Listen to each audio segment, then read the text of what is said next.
Hello everyone, welcome to part 2 of the Dornish dress project. Last time I made the embroidery top that is going under the dress. It was a relatively small project. This time we are doing the main course, the embroidered floor-length dress. Let's look at the structure first. This dress is super interesting in my opinion. So if you look at a lot of other costumes on Game of Thrones, you find some typical things on dresses like set-in sleeves, princess seams. These things make the structures easier to analyze, but on this Dornish dress, the only obvious structure I can see is the pleating at the waist. The top and bottom of the dress seem to puff up and flare out by the sheer will of the fabric itself, without any structure support. And I think that's a brilliant way to combine the characteristic of a stiff fabric with a not-so-common structure.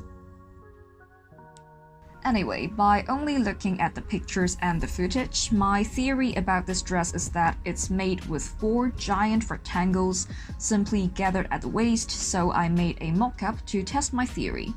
I used a cotton muslin with a similar stiffness to my actual fabric. And my theory kinda worked. Well, actually till this day I still have no idea how the original dresses are constructed, but I think my mock-up looked similar enough, so I decided to move on to making the real thing. For fabric, I chose a rich golden yellow silk organza. Because the pieces are just rectangles with pleats, I simply marked directly on the fabric and hand-stitched all the pleats. I joined the pieces with French seams on the front, side and back while leaving some room at the back for lacing. And now the second embroidery stage begins. When I was making the top, I stitched on the linen directly, but since the silk here is way too delicate and because of the pleatings, it cannot be put on an embroidery hoop, so I did my embroidery on a leftover piece of silk organza instead. This seems to be the way on the original dresses, because I have seen some pictures of the embroidery on Pinterest.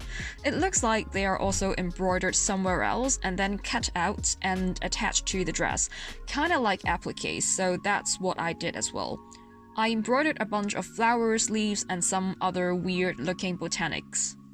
I tried to make the embroidery interesting by mixing different stitches and different materials. One thing I also keep in mind is that I try to make the embroidery looking as old and rustic as possible. Again, if you look at the original embroideries, you will find that they look kinda aged and in a way casual. Like, they don't look super neat and bright. And I think that's why the costumes are so convincing, because they genuinely look like what you would expect garments from a fantasy historical time to look like. To achieve the same look, I tried to use more earthy tone colors. I also have a tiny cup of espresso next to me at all times, so when I feel like something is looking too bright and flashy, I just brush it with some espresso to tone it down and make it look more aged. After all the tiny embroidery parts are done, I cut them out individually and they are ready to be attached onto the dress. On the dress, I planned the positions of the embroideries and marked with a water-disappearing marker. Then I put my appliques onto the dress with very tiny whip stitches.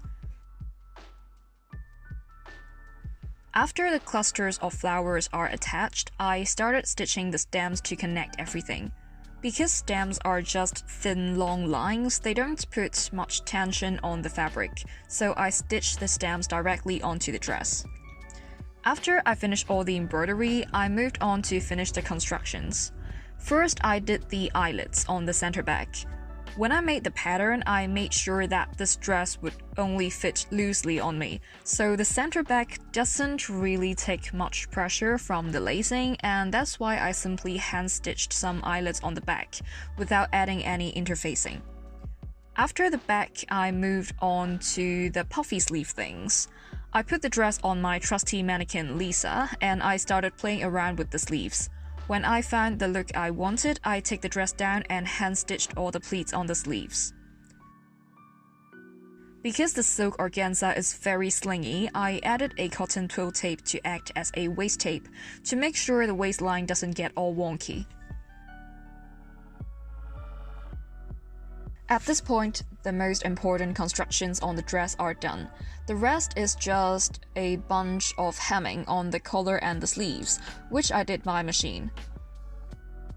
When I started this project, I wanted to make it T-length so it's more wearable in everyday life, but eventually I decided that floor length looks much better, so I extended the hem with more silk.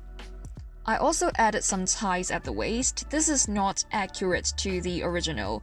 I just like ties on my dresses, and they also make the dress more adjustable, which is great. And finally, this dress is done.